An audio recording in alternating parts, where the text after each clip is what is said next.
बिस्मिल्लाहिर्रहमानिर्रहीम। अस्सलाम वालेकुम। दिस इज़ एडवोकेट मूसा खान। उम्मीद है कि सब खैरियत से होंगे। आज की इस वीडियो में हम आर्टिकल 20 ऑफ कानून शहादत पढ़ेंगे, क्योंकि पिछली वीडियोस में हमने आर्टिकल 19 तक पढ़ लिया था। अब आर्टिकल 20 को पढ़ने से पहले अगर हम आर्टिकल 18 को रिमाइंड करें तो वो फैक्ट इन इशू और रेलिवेंट फैक्ट उसके मुतल्लिक जो शहादत पेश की जाती है उसके बारे में था कि हम शहादत, यानी उसकी स्टेटमेंट ऐसे थी कि evidence may be given as to fact in issue और रेलिवेंट फैक्ट्स। अब ये आर्टिकल जो आज हम पढ़ने जा रहे हैं, आर्टिकल 20, ये मज़ीद उसको कंटिन्यू करता है, उसको एक्सपेंड करता है उस आर्टिकल को। इसमें हम पढ़ेंगे कि फैक्ट इन इशू और रेलिवेंट फैक्ट, इनके जो काजेज़ हैं, जो इफ़ेक्ट हैं, जो ओकेजन हैं, वो भी दरअसल फैक्ट्स ही हैं, तो उनके बारे में भी हम शहादत दे सकते हैं। इसको अब स्टेटमेंट से डिटेल में पढ़ते हैं। So let's begin. इसमें आर्टिकल 20 कहता है कि facts which are the occasion, cause और effect of fact in issue, यानी ऐसे फैक्ट्स जो कि फैक्ट इन इशू के ओकेजन बने हों, उसके काजेज शो करते हों, या उसकी जो इफ़ेक्ट है, जब फैक्ट इन इशू हैपन होता है फिर उसका असर होता है जो बाकी रह जाता है, उनके बारे में। अब ये कहता है facts which are the occasion, cause और इफेक्ट इमीडिएट और अदरवाइज ऑफ रेलिवेंट फैक्ट्स और फैक्ट इन इशू, और which constitute the state of things under which they happened, or which afforded an opportunity for their occurrence or transaction are relevant। अब वो facts relevant होंगे जो कि fact in issue और relevant fact के होने के फ़ौरन बाद या दीगर तौर पर उसका काज शो करें कि किस वजह से ये फैक्ट इन इशू और रेलिवेंट फैक्ट हैपन हुआ है। इसी तरह उसका इफ़ेक्ट शो करें। जब फैक्ट इन इशू और या रेलिवेंट फैक्ट की हैपनिंग हो जाती है, अकरेंस हो जाती है, तो उसके बाद उसका कोई ना कोई इफ़ेक्ट बाकी रह जाता है, या उसकी ओकेजन के बारे में, जो वाक़या हुआ है उसके बारे में थ्रो लाइट करें, तो वो फैक्ट्स जो होंगे वो भी एडमिसिबल होंगे। और which constitute the state of things under which they happen, और वो फैक्ट्स भी रेलिवेंट होंगे जो उन चीज़ों की हालात के बारे में जो जिनकी वजह से फैक्ट इन इशू या रेलिवेंट फैक्ट हैपन हुआ है, उन चीज़ों की हालात के बारे में भी वाज़िया करते हों, उन चीज़ों के स्टेट के बारे में हमें बताते हों, उनकी कंडीशन के बारे में हमें बताते हों, तो वो फैक्ट्स भी रेलिवेंट होंगे। और which afforded an opportunity for their occurrence और ट्रांजेक्शन, या ऐसे फैक्ट्स जो कि फैक्ट इन इशू और रेलिवेंट फैक्ट के होने के लिए एक मौका पैदा करते हों। आर्टिकल 20 में कुछ इलस्ट्रेशन दी गई हैं जिनके ज़रिए हम इसको अच्छी तरह समझ लेंगे।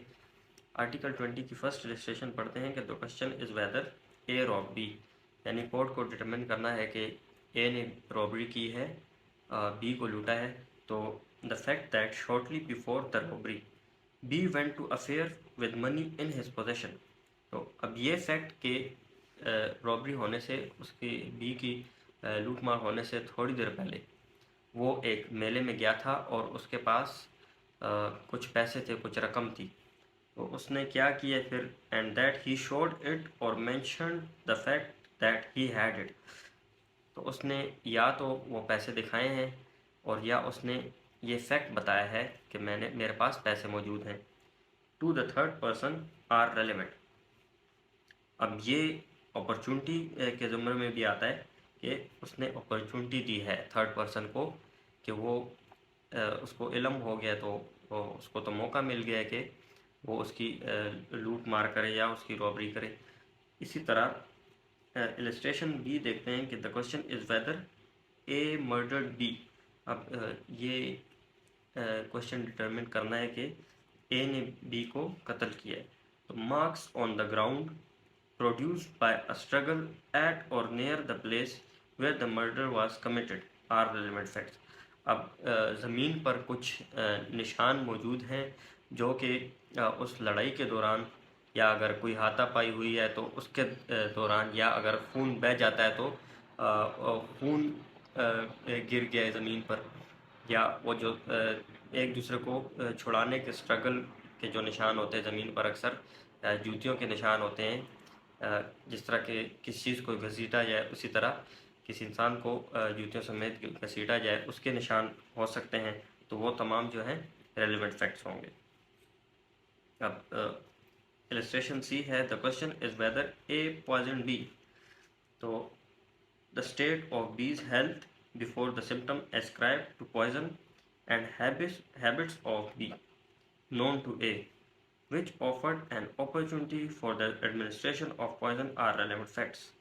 एक क्वेश्चन डिटरमिन करना है कोर्ट को कि ए ने बी को जहर दिया है। ए को बी की सेहत के बारे में पता है कि वो किस नौइयत उसकी सेहत का क्या, उसके सेहत के क्या हालात हैं, यानी वो सेहतमंद तंदुरुस्त है या उसकी डाइट कैसी है, या वो किस टाइम पर खाना वगैरह लेता है, किस किस्म का खाना वो पसंद करता है।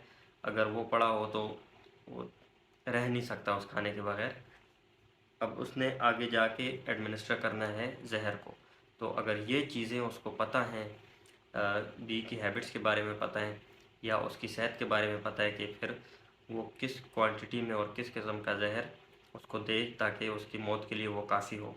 तो ये चीज़ें जो हैं which of afforded an opportunity for the administration of poison are relevant. अब ये तमाम चीज़ें जो हैं ये रेलिवेंट फैक्ट्स हैं। इस आर्टिकल को हम कंक्लूड करें तो मैं फिर दोबारा से रिपीट कर रहा हूँ कि evidence may be given as to fact in issue and relevant fact हमने आर्टिकल 18 में पढ़ा था, लेकिन ये आर्टिकल उसको मज़ीद एक्सपेंड करता है और जो फैक्ट इन इशू और रेलिवेंट फैक्ट के जो ओकेजन होते हैं, जो काज होते हैं और जो इफ़ेक्ट्स होते हैं, उनके मुतालिक भी हम एविडेंस दे सकते हैं, या जो ऐसी चीज़ें जिनकी वजह से वो फैक्ट इन इशू या रेलिवेंट फैक्ट अकर हुआ हो, उसकी हैपनिंग हुई हो। तो उम्मीद है कि आपने इस आर्टिकल को समझ लिया होगा। इलस्ट्रेशन समेत हमने उसको अपने इल्म के मुताबिक समझाने की कोशिश की है। मज़ीद वीडियोस में हम इंशाल्लाह आर्टिकल 21 से स्टार्ट करेंगे। अपना बहुत सारा ख्याल रखें। अल्लाह हाफ़िज़।